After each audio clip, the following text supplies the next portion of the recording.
Yes. Yes, very well. Welcome to the Stockholm Schiller Institute Jubilee Conference. We have now had a short introduction about the Swedish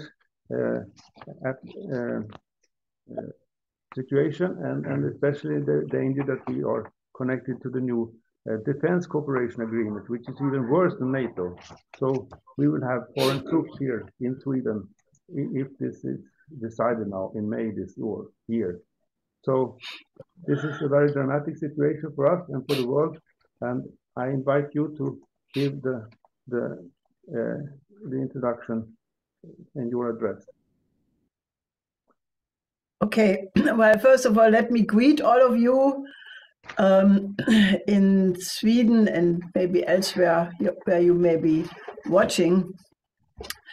Well, you know, it is a very dramatic moment. We have, as Ulf just said, you know, both the 40 years anniversary of the Schiller Institute, and we have an increasing danger of moral collapse of the West and a danger of the situation escalating into, in the worst case, a third world war. Now, let me first start with the optimistic idea, namely that the Schiller Institute was founded 40 years ago as an institute for statecraft, poetry, and science. And we had two major objectives. One was to create a new just world economic order, which would allow the development of all nations on the planet. And secondly, that this could only be accomplished if there would be a moral renaissance and a revival of the classical cultures in each nation, and then have a dialogue among the best traditions of all of these different nations. And I can say, if you compare what we set out to do, I think the Schiller Institute was enormously successful, because we are on the one side on the road to a new world economic order. I think the emergence of the BRICS Plus, the global South becoming or having become already the global majority of countries who want to have a just world economic system which allows for the development of all nations. And I think we could prove that the Schiller Institute at many, many occasions on 5 continents introduced absolutely necessary ideas to put such a beautiful vision on the agenda of many countries. And I take the pride to say that our activity for 40 years did have a major role in bringing this about. And if you don't believe me, I'm perfectly happy to debate you in the Q&A about that. So I think on the one side, it is very, very optimistic, but we should also be mindful of the fact that what caused the invention of the Schiller Institute, so to speak, was the enormous crisis which had erupted in 1982-83, where you had in Europe the middle-range missile crisis, where the SS-20 and the Pershing II were on permanent launch on warning, directed against each other with only 5 or 6 minutes of warning time. And there were many people at the time who warned that, you know, things could go awfully wrong and we could have World War III in a few minutes. And it was that setting why I suggested to have an institute which would totally change foreign policy, not by, you know, asserting power or not by going for regime change if you don't like the other government, but whereby each country would focus on the very best tradition of the other, and that way, and in a reciprocal way, vice versa, and in that way, bring forth the best in all of them. Now, obviously, the good thing about 82, 83 was that there was a conscience of the people of the war danger. You had millions in the streets, hundreds of thousands of people walking and demonstrating in the street against the danger of world war. And now we don't have that. And that naturally brings up the other significance of that date, 1984, which was not only the founding of the Schiller Institute, but it's also the name of the infamous novel of George Orwell, 1984, which is this dystopia vision of what happens to a people when they allow that the government has total control of manipulation of their opinions and the total unchecked power to misuse that power to the detriment of the people.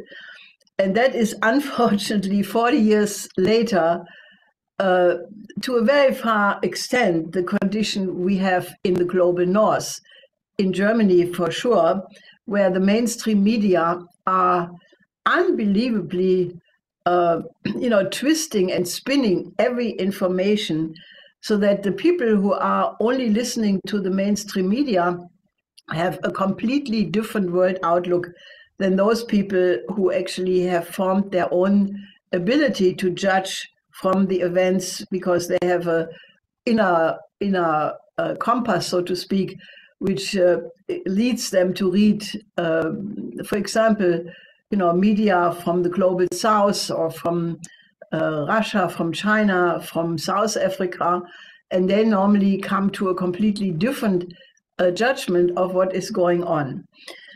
And that is very clearly expressed just a couple of days ago, 2-3 days ago, by the Foreign Minister of South Africa, Mrs. Pandor, who commented on the fact that only a few days after the historic ruling of the International Court of Justice in Den Haag took place on the 26th of January, the opposite is taking place, that not is Israel and its enablers trying to prevent genocide from happening, but they're doubling down. And that caused Mrs. Pandor to say that the famous rules-based order has obviously a complete double standard, and that they apply these rules when it suits them, and they choose not to apply them when they feel it's not in their interest to do so. And she cited as one example the case of Ukraine, where the West says, oh, there is such an intrusion into the sovereignty of Ukraine by Russia, but they don't find one mumbling word about that when that is happening to the Palestinians, and in particular to the situation in Gaza. So that has created a situation where I think it is absolutely dramatic. Not only is the war danger increasing by the day, but there is another catastrophe emerging or in the process of unfolding, and that is the complete loss of moral standard and standing of the West. And I absolutely have the feeling that this will have consequences which those people who are mindlessly clinging to their way of looking things in the global north, consequences they have not even started to consider. Now, let me very quickly review how we got to this situation and where I do see the pathway to hopefully get out of this dilemma. Now, as I said, on January 26th, there was a groundbreaking ruling by the International Court of Justice, which was not necessarily to be expected, given the fact that there is always enormous pressure on these judges to rule in the interest of their respective countries where they come from. But in this case, the judges ruled 16-1 that there was plausible reason or plausible genocide being conducted by Israel. So they didn't say Israel did commit genocide, but they said plausible genocide. And then they defined, I think, 6 measures what Israel must absolutely urgently do to prevent this genocide from occurring, and that they would have to report back to the Court of Justice on 4 weeks later, to basically prove that they prevented this genocide. Now, already Germany had, before this ruling, taken the side of Israel, saying, that the case of South Africa had no merit. Oh yeah, I should have mentioned that it was the government of South Africa which presented an 84-page, in my view, impeccable argument of what the genocide danger was. And Germany had already said that they thought that this case had no merit, without obviously checking into the very tight argument of the South African legal team. Now, afterwards, what happened? On the same evening of the 26th, the Israeli government presented evidence, in quote, that 12 of 30,000 people of the UNRWA, UN Palestinian Aid Organization, which is in charge of the entire supply of the people of Gaza since a long, long time, that 12 of them would have been complicit in the attack by Hamas on the 6th of October.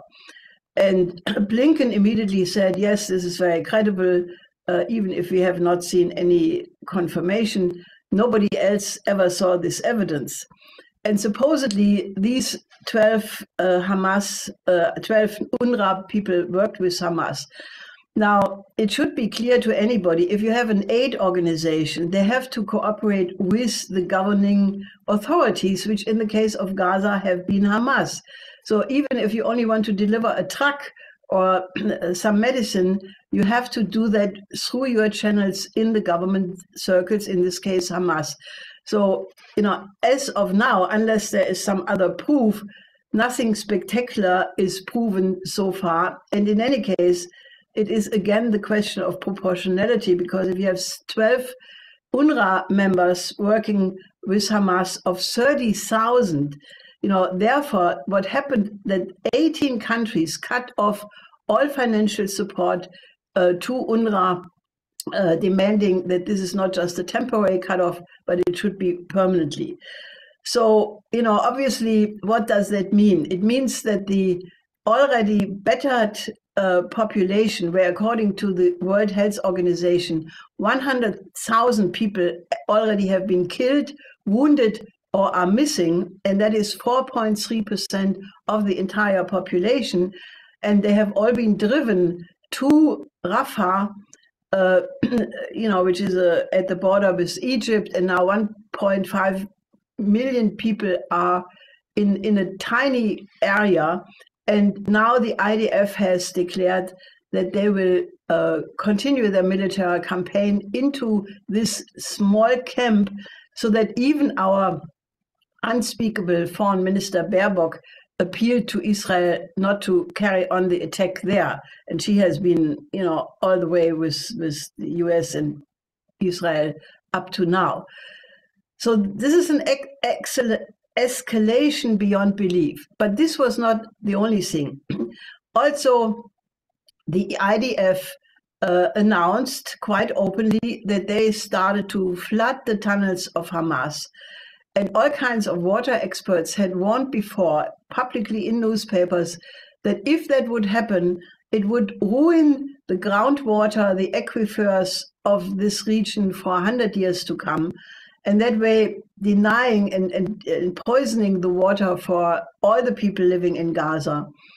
Now, this is not what the Court of Justice demanded. It is the opposite, doubling down on measures which can only lead to more killing of more innocent civilians. And it is, it is mandatory, and that's why I'm raising it here at this conference, that we really try to assert maximum pressure on the governments who have now cut off financial support to UNRWA, that they reverse that instead the measures demanded by the Court of Justice are being implemented through international pressure, and then naturally a more lasting solution, ceasefire, comprehensive conference for all of Southwest Asia, and the Oasis plan of economic development must be put urgently on the table, and that can only happen through international pressure.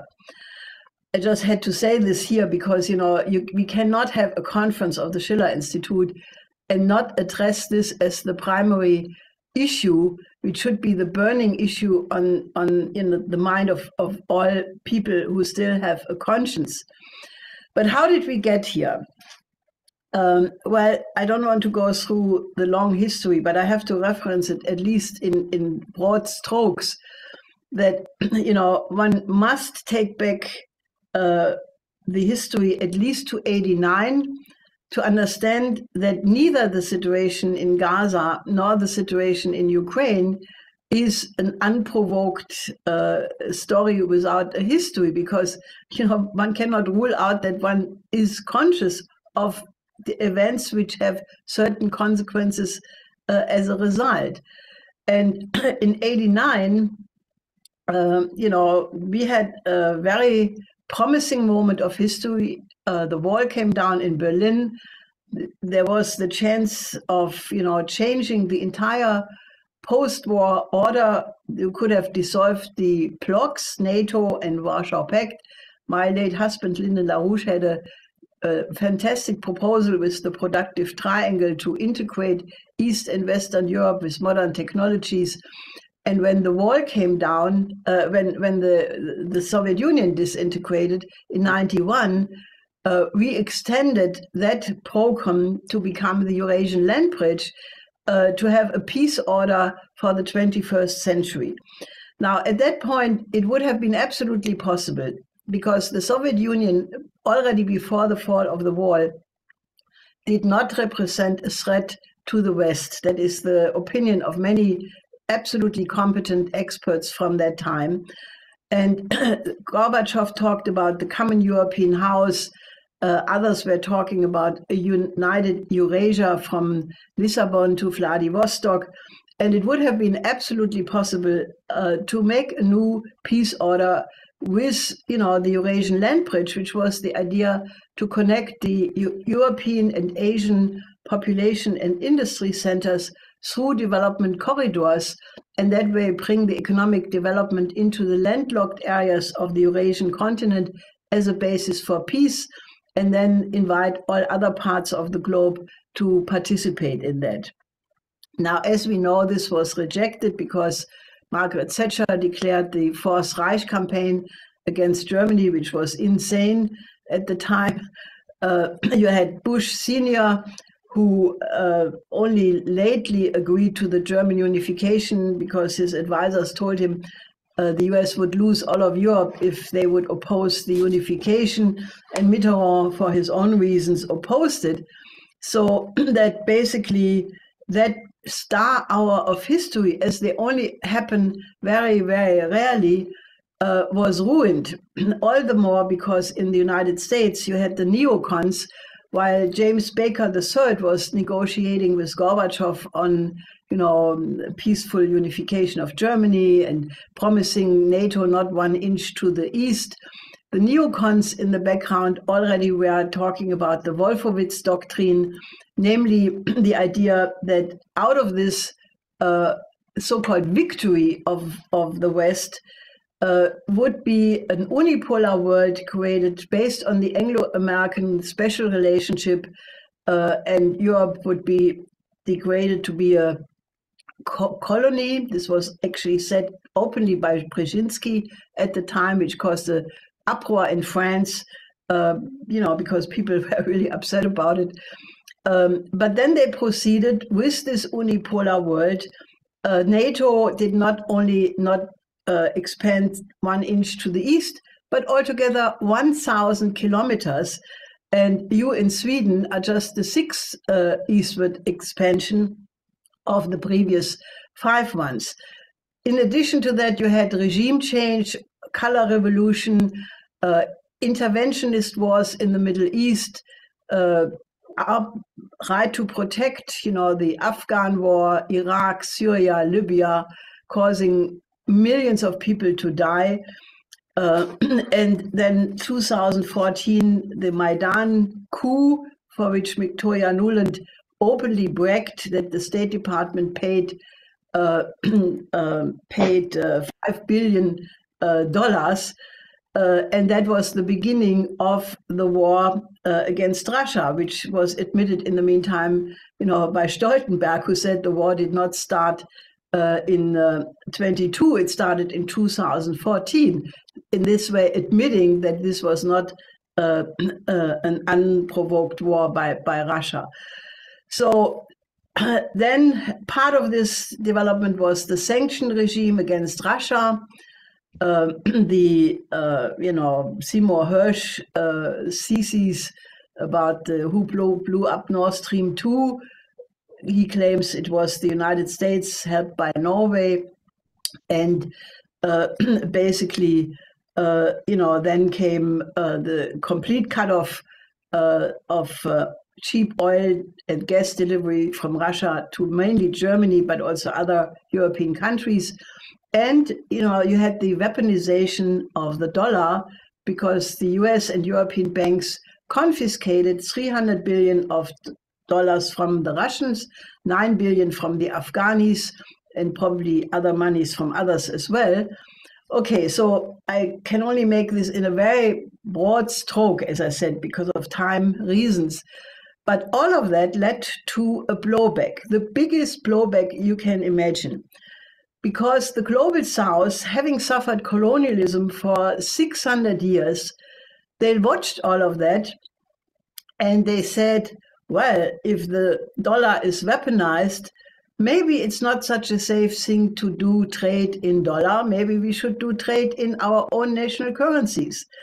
Then naturally, through the emergence of China and the absolute incredible civilizational contribution of China by lifting 850 million people of its own population out of poverty, creating the greatest economic miracle ever in history. And where would the world economy be without that contribution of China?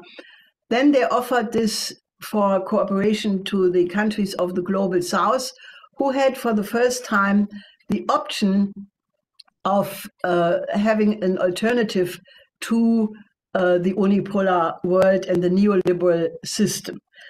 So, that is why, you have the emergence of the BRICS Plus, why in Johannesburg at the BRICS meeting, there were 40 countries who are applying to be members in the BRICS.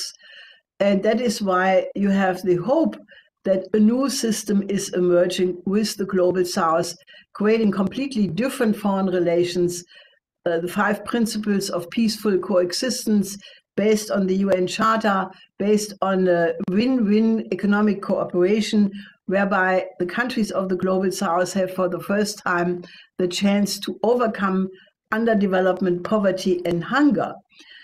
So now we have a situation where the Western country, the neoliberal model, which was supposed to be the only model because Francis Fukuyama had arrogantly declared, that history is now ended because the whole world will become a Western democracy and a neoliberal,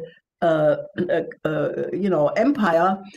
Quite the contrary is happening. The neoliberal system is, as my husband prognosed in 71 already, is coming to an end, because if you continuously over 5 decades focus only on monetary gains, on profit maximization at the expense of the physical economy, well, then that comes to an end.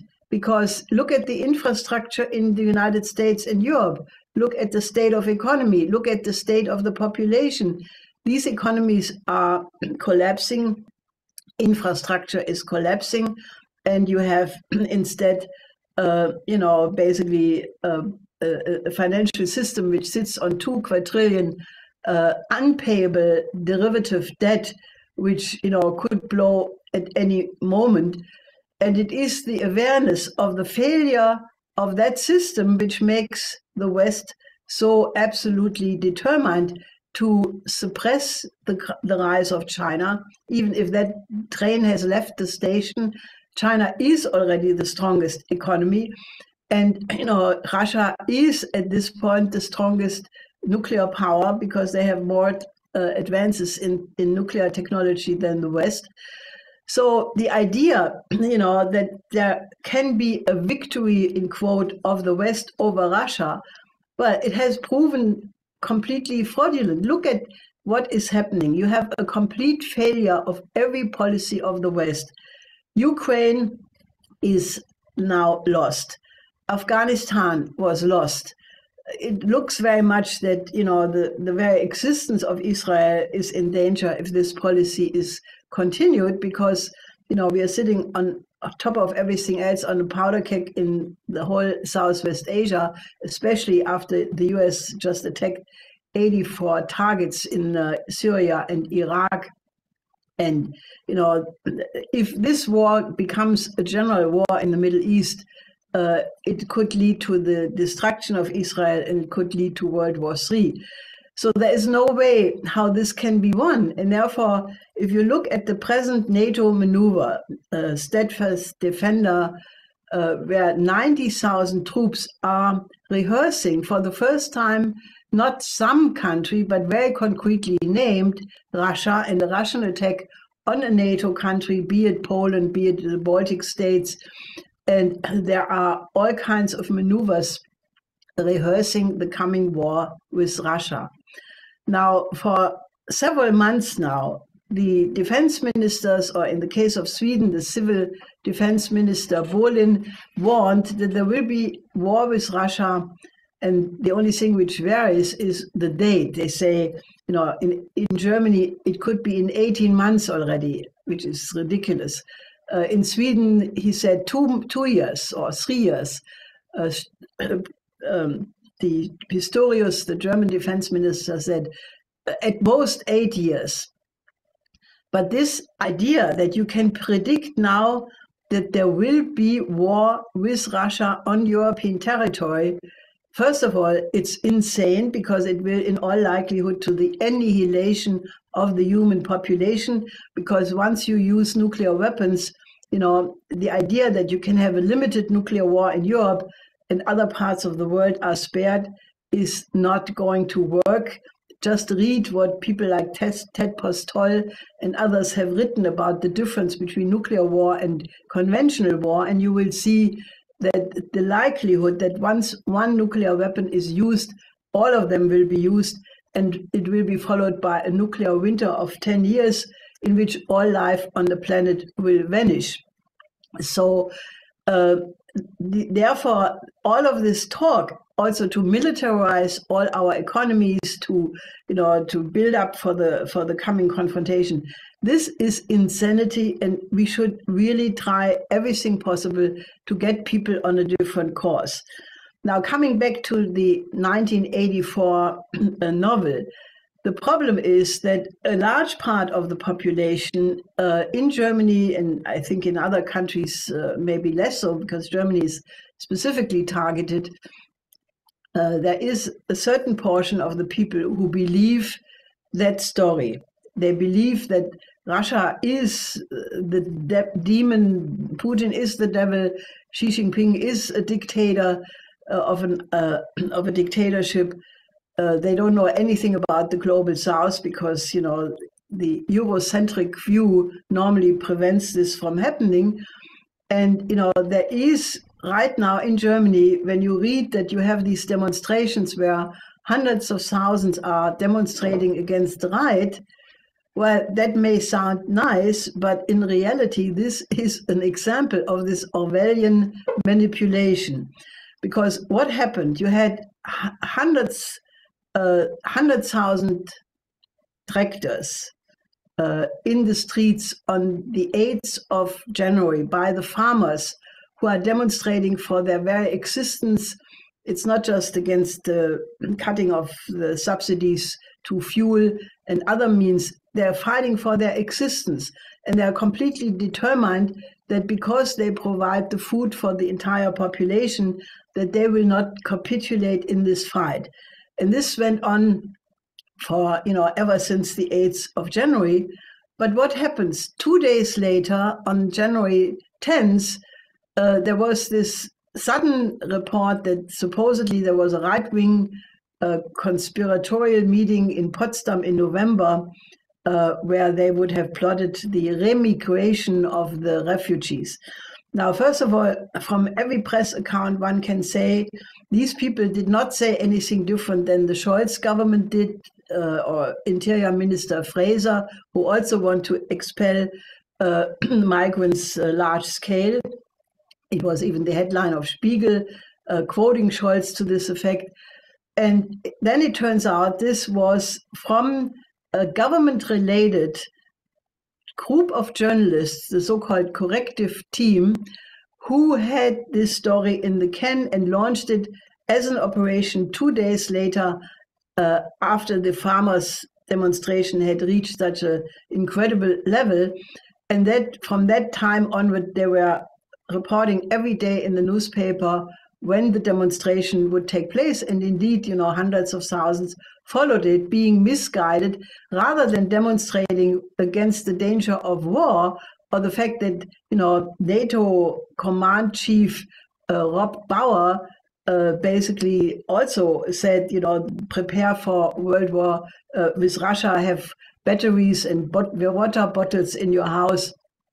Rather than demonstrating against that dangerous, potentially self-fulfilling prophecy, people are being misguided and demonstrate in the wrong direction.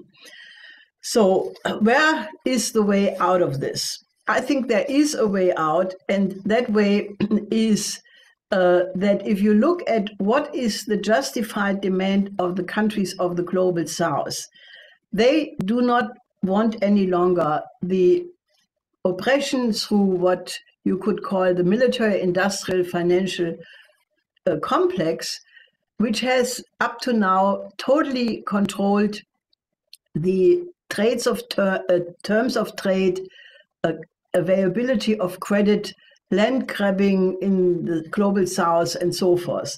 And because they have the alternative to China now, they basically say that they want to build their own economic system. But if you look at the demand of the farmers and the truckers and the craftsmen and the bakers who are demonstrating, what are they demonstrating against? They are demonstrating against the cartels, who are fixing the prices, who control the entire harvest from seeds to harvest to food processing to the supermarket.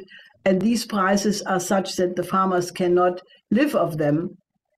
So if you look at it, the farmers and the countries from the global south are really demonstrating against the same oligarchical system, the military, industrial, financial cartel complex, the neoliberal system, which does not allow the survival of all of them. So what we have to do, we have to educate the people in the north, in Europe, in the United States, that the Russia, China, and the global south are not the enemy, but that we should move from confrontation to cooperation, that there is a way to turn swords into plowshares, because if the United States and Europe would take their military industrial production, retool it, turn it into high technology transformation of the civilian infrastructure, build fast trains like the Chinese do, because you have no kilometer of fast train in Europe or in the United States like you have 40,000 kilometers fast train system in China. You can retool these industries to produce very important components for space research and travel, the industrialization of the moon and international space cooperation in general, crash program for fusion, energy and similar high-tech areas. And then basically, if we move to a new system which allows for the survival and well-being of all, this is why I have called for a new security and development architecture in the tradition of the Peace of Westphalia, which guarantees the security and development interest of every single country on the planet. Therefore, it must be inclusive, it must include Russia, China, North Korea, Iran, the United States, European nations, the Global South, just everybody, and establish an order for a joint future of humanity. Now, that is what Xi Jinping says the whole time, that we need a joint shared future for humanity. China has developed the GDI, GSI, and GCI, Global Initiatives for Security, Development, and Cultural Cooperation. So that echoes indeed what the Schiller Institute is pushing for a very long time as well. And therefore, it's not just a programmatic demand, but it can be done. We already had the first conference on the new security and development architecture organized by professors and universities in Nicaragua and other Caribbean countries. And I think we urgently need to bring this in the discussion and educate the farmers, the bakers, the middle-level industry in Europe and the United States about why they should cooperate, because countries like Sweden, Germany, and others, should be the normal partners of countries like, the BRICS Plus, the SCO, the, Global South countries in general. And I think this is absolutely doable. You may think it looks like impossible, utopian. Well, when we pushed the new Silk Road Eurasian land bridge in 1991, when the Soviet Union collapsed, nobody thought it would ever happen. But look at what is now happening with the new Silk Road, with the Belt and Road Initiative. It is an overwhelming reality. So what we need is, people who believe in the power of ideas, especially, ideas which can become effective in a time of incredible turmoil, incredible tectonic shifts, where it is clear to everybody that one system is clearly going under. The unipolar world has already disappeared, and a new order is emerging, the shape of which is not yet totally clear, but it can be shaped with ideas of courageous people who put an alternative on the table. And that's really what I wanted to tell you. Oh, thank you very much, Helga. We have a few minutes here for questions. So I would ask if there is someone here or who wants to put a question to Helga. There's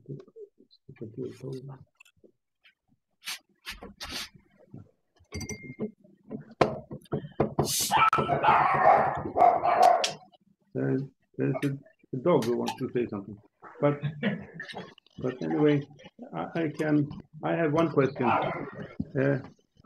Germany had U.S. troops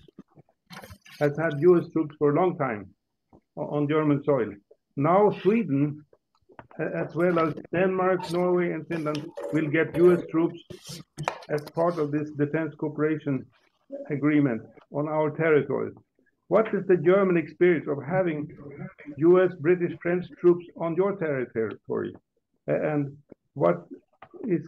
how has that interfered with your independence and policies to express your own right for your own nation? That's my question. Well, I think that unfortunately, Germany right now has no sovereignty. That was naturally the case after the Second World War. And all the famous word of the first Secretary General of NATO, Lord Ismay, who said the purpose of NATO is to keep the Russians out, the Americans in, and the Germans down. And that was the condition in the entire Cold War period.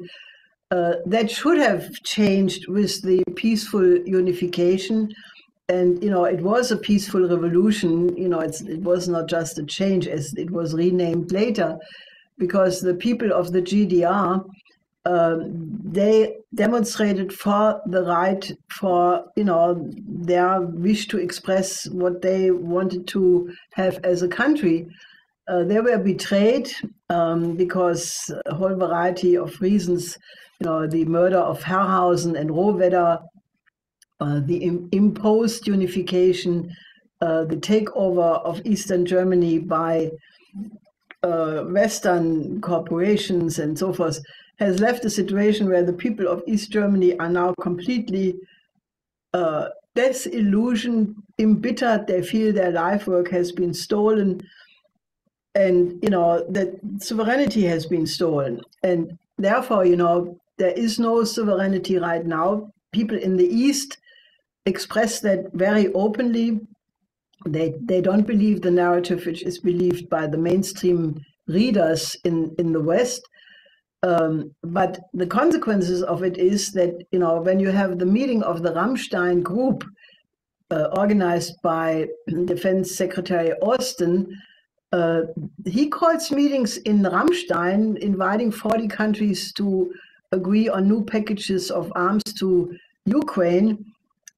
And he's not even asking anybody in Germany if that's okay, because Rammstein is like a dependance of the United States. So the experience is, it means the loss of sovereignty. And I don't know if people in Sweden have really thought about that they're being now, in a dynamic where, if it comes to world war, Sweden will be destroyed as well as any other country. Thank you. Is there some more question here to Helga? Johan raised his hand. Johan Nordqvist. Okay, Johan. Yes, thank you. Good. Good to see you, Helga, and very welcome to this meeting. I salute your efforts throughout the years. It has been very important, I think. Now we are at this very critical point in history. But where are the youth? We had a demonstration yesterday towards taking back the public TV company, SVT. And we were about, at the most, 1,500 people maybe, but no youth. It was all, old men like me. And revolutions are not done by old men. They may necessarily be guided by wisdom and older men, but the power must come from the youth. So how can we attract the youth? They are so brainwashed at the universities and throughout media. So it's very difficult to get them even to care. So this is a frustration. Okay. So what do you have for advice to bring in the young people, young generation? Well, I would like to counter your view with some reports, especially from the efforts of the International Peace Coalition and forces we are working with in the United States, of all places, because the City Council of Chicago, this is one of the largest cities in the United States, they just passed a resolution for ceasefire in Gaza. And in that effort, when the efforts of 160 organizations who all, asserted maximum pressure, and they got a vote, which was a tie, 23-23, and then the mayor intervened, voting for the ceasefire. And that is an example which I think can be replicated elsewhere, because the youth are in motion for Palestine. That is the one area where they really have understood the moral obligation to intervene. And then there is another component, and that is my suggestion would be that we try to replicate that in Europe by getting young people to demand from the city councils such votes, following the example of Chicago. Then there's another component, and that is that mainly out of the region of Detroit, but involving also many other places, there is the development of an interfaith dialogue for the peace order. This involves Christian pastors, Jewish rabbis, imams, and representatives of other religions and so forth.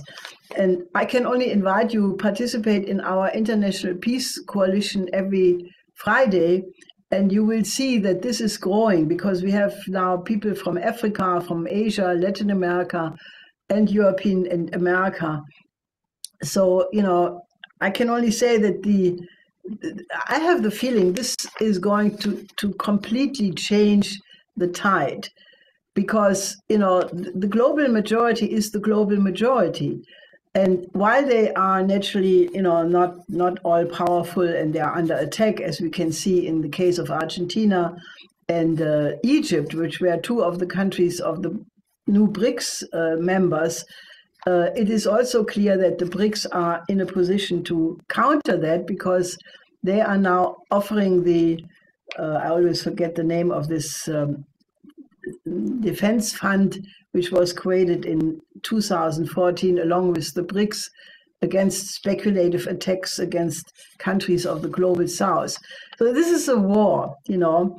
I can only say, you know, we in the West, in Europe, in Germany in particular, and I can imagine in Sweden as well, we don't even have an inkling what's going on in the global south. But the mood has shifted. The leaders of the global south are quite self-confident that they are on the right side of history. South Africa has taken the stand of the moral leadership of the world. The rules-based order has just abdicated even its pretense of being a voice of morality in the world. And I think this will come back with a vengeance, because I can see that in Germany already countries, you know, artists from countries from the global south are withdrawing their movies. They're no longer going to art events with Germans because of the stand Germany is taking. And I can see that this will become bigger and bigger.